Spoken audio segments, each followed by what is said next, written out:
ये देखिए, ये स्टॉक आ चुका है और ये अभी बहुत तेज़ी से चल रही है। गोरा होने वाली क्रीम होती है। ये केवल 25 ग्राम क्रीम आती है और ये नाइट क्रीम है। इसे रात में लगाना पड़ता है।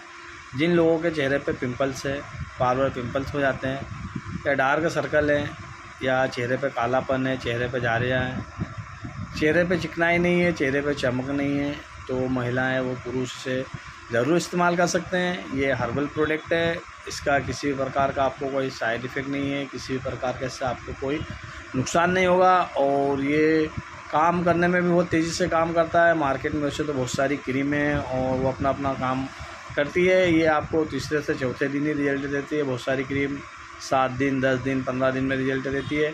ये बहुत बढ़िया फार्मूले से बनी हुई है और इसका आपको किसी भी प्रकार का चेहरे पे नुकसान नहीं होगा। आप इसे लंबे समय तक भी इस्तेमाल कर सकते हैं और आपको फ़ायदा हो जाए तो आप दूसरों को बता सकते हैं, दूसरे भी इसका फ़ायदा उठा सकते हैं।